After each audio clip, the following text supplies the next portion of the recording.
20 মে সোমবার 2024 লোকসভা নির্বাচনে পঞ্চম দফার ভোট গ্রহণ হয়। সোমবার পঞ্চম দফায় বনগাঁ, ব্যারাকপুর, হুগলি, শ্রীরামপুর, আরামবাগ, উলুবেড়িয়া ও হাওড়া লোকসভা কেন্দ্রে ভোট গ্রহণ সম্পন্ন হয়। এই পঞ্চম দফার ভোট গ্রহণ নিয়ে পাঁচলা ব্লক কংগ্রেসের সভাপতি লালমোহন সাধুকা ঠিক কি বললেন শুনুন। প্রথম কথা হচ্ছে,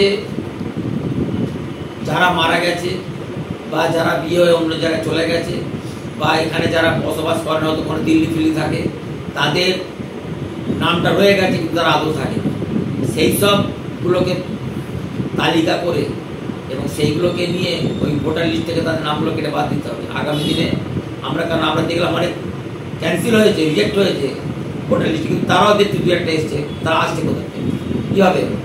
যাই হোক, সেগুলোকে নিয়ে আগামী দিনে যে সমস্যাগুলো পেয়েছি সেগুলোকে নিয়ে আগামী দিনে আমরা বসবো বিডিও সাহেবের সঙ্গে, পাঁচলা ব্লকের বিডিও সঙ্গে বলে যে এই নামগুলো আমরা লিস্ট সব অঞ্চলকে বলেছি যে যারা যারা এই ধরনের আছে এখনো পর্যন্ত আছে সেগুলো লিস্ট আমাদের দেওয়া, আমরা বিডিওকে দিয়ে বলবো এই নামগুলোকে ইমিডিয়েটলি আগামী ভোটে যেন এগুলোর নাম না ওঠে, এগুলোর নামগুলো কেটে পারে।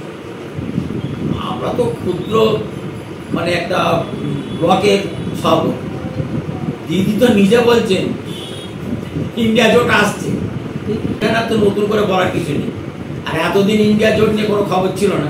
একটা কথা ভালো করে বুঝুন, কেন গাইবে না, স্যার মোদি তো বলে দিয়েছে যে যদি আমরা আসি মাথা ধর সব জেলে ঢুকবে।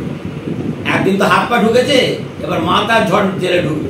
অতএব তো দিদির মধ্যে ভয় এসেই গেছে। যাই হোক, এখন তো ইন্ডিয়া জোট চিন্তা করে দেখুন, দিদি বলছেন আমি ইন্ডিয়া জোট তৈরি করেছিলাম, তাহলে ওটা কিন্তু চলেই পাইলেন না। যদি বলছেন যে আমার পশ্চিমবঙ্গে নয় কিন্তু ও সেন্ট্রাল আছে, তাহলে উনি আমার একটা প্রশ্ন আছে দিদির ওপরে, যে উনি পশ্চিমবঙ্গের বাইরে কোথাও কি ইন্ডিয়া জোটের মিটিং মিছিল করেছেন? বিহারে বলুন, ইউপি বলুন, অন্যান্য যত স্টেট আছে কোথাও করেছেন? কিছুদিন আগে পর্যন্ত কংগ্রেসের নামে গালাগালি। কংগ্রেসকে কি বলেছেন? কংগ্রেস শেষ হয়ে গেছে, সাইনবোর্ড হয়ে গেছে, দূরবীন দিয়ে দেখতে হবে। এখন আবার ইন্ডিয়া জোটে কংগ্রেসকে এখন থেকে মিটিংয়ে কোথাও কিন্তু কংগ্রেস সম্বন্ধে কোনো খারাপ কথা নেই, কোথাও কিছু নেই, এখন কংগ্রেস ঠিক আছে। দিদি নিজে বাঁচবার জন্য এখন ইন্ডিয়া করছে। অতএব মানুষ তার এটাকে বুঝতে পারছে, যতই উনি বলুন না কেন সাধারণ মানুষ বুঝতে পারছে। সন্দেশখালীতে বলুন, এদিকে সাজানকেও বলছে আমার লোক, আবার যারা নির্যাতিত হয়েছে তারাও বলছে যে ভাই বোনরা সবাই ভোটের মুখে সব ক্ষমা চাইছে। তারা যদি কিছু না করে থাকে তার ল্যান্ডগুলো ফেরত দিচ্ছে না। যদি কোনো কিছু হয়ে না থাকে তাকে আমি বলছি ল্যান্ডগুলো সব যার ল্যান্ডগুলো ফেরত দিতে হবে, তার নিশ্চয়ই ঘটনা ঘটেছিল, তার জন্য তুমি ফেরত দিতে বাধ্য হচ্ছে। সে বলছে যে না ফেরত দিতে হবে। সারা পশ্চিমবঙ্গ জুড়ে এরকম সাজানো হয়ে আছে, সারা পশ্চিমবঙ্গ জুড়ে সন্দেশখালী হয়ে আছে, যেখানে জানতে পারা যাচ্ছে যে কোনো চাপা আছে, যারা মুখ খুলতে পারছে না চাপা আছে।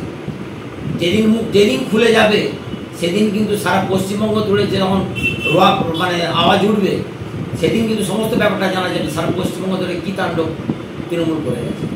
তো এবারে যেহেতু কেন্দ্রের ভোট, কেন্দ্র বাহিনী কেন্দ্র থেকে এসে তারা সক্রিয়ভাবে আগের যে রিপোর্টগুলো হয়েছে সেই রিপোর্টের পরিপ্রেক্ষিতে এবারে কিন্তু ব্যাপকভাবে র্যাপ দিয়ে সেগুলোকে ট্যাকেল করা হয়েছে। যার জন্য এবারে আর একটা কথা হচ্ছে, পশ্চিমবঙ্গ পাঁচলার কথা আমি বলি, যেহেতু জোট করতে হবে, যেহেতু জোটে যেতে হবে, সেই জন্য পশ্চিমবঙ্গ পাঁচলাতে সিপিএম দাঁড়িয়েছে। এখন তাকে যেহেতু ইন্ডিয়া জোটের প্রার্থী, সেই জন্য তাকে ঘাঁটতে যাচ্ছে না, বেশি ঝামেলা করার দরকার নেই, আগামী দিনে জোটে যেতে হবে। সেই জন্য হয়তো এমন হতে পারে যে ওনাকে জন্য বেশি আমাদের পাঁচলা মানে কোনো হাওড়াতে যে লোকসভা ভোটে কিছু ডিস্টার্ব করেন। এবারের ভোটে ছাপ্পার রিপোর্ট খুব একটা পায়নি, বা অন্য গণ্ডগোল মাবাজি যেগুলো হয় প্রতি ইলেকশনের সময় হয় সেটা হয়নি, কিন্তু ফলস ভোট বেশ কিছু হয়েছে। এটা আমরা বিভিন্ন জায়গায় খবর পেয়েছি, ফলস ভোট হয়েছে। জোটের যারা প্রার্থী, সে সিপিএমই হোক বা যে মানে কংগ্রেস হোক যাই হোক, তাদের ওপরে তৃণমূলের মানে টর্চার করেছে বা ঝামেলা করেছে যোগ্য, কিন্তু বিজেপির কোনো পার্টির ওপর কিন্তু কোনো রকম ঝামেলা হয়। এটার দ্বারা আমাদের মানে প্রশ্ন জাগছে, তাহলে কি দিদি মোদি সেটিং বাহ্যিক মানে বক্তব্য যাই হোক, কিন্তু কোথাও তো শুনিনি যে এরকম বিজেপির কোনো পার্টির ওপরে কোনো ঝামেলা হচ্ছে। আর এবারে র্যাব যথেষ্ট আমাদের সঙ্গে মানে নির্বাচনটাকে খুব দায়িত্বের সঙ্গে পালন করেছে। প্রত্যেকটা বুথে বুথে যেভাবে ছিল এবং ওরা যেভাবে গাইড করেছে, অন্তত মানুষ এইটুকু বলতে পারি সাধারণ মানুষ ভোটটা তার নিজের ভোটটা জিতে পেয়েছে। দিদি এখন বলছে শুভেন্দু অধিকারী গাদ্দার, মৃদুল চক্রবর্তী গাদ্দার। কেন? টিএমসি থেকে বিজেপিতে চলে গেছে, টিএমসি খেয়ে পরে মোটায় বিজেপিতে চলে গেছে। তাহলে কংগ্রেস থেকে যারা টিএমসিতে গেছে তাহলে তারা কারা? তাদেরকে দিদি কি বলবেন? তা গাদ্দারদের নিয়েছেন, তা গাদ্দাররা গাদ্দারি করবেন তো আপনার সঙ্গে কি করবেন?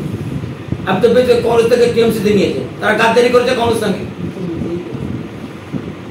আর গাদ্দারদের নিয়েছেন, আর গাদ্দাররা আপনার সঙ্গে গাদ্দারি করে চলে গেছে, তারা গাদ্দার হয়ে গেল। এটা কি করে হয়? তাহলে কংগ্রেস থেকে যারা গেছে তারা কি? এই প্রশ্ন দিদির কাছে রাখলাম, উত্তরটা দেবে।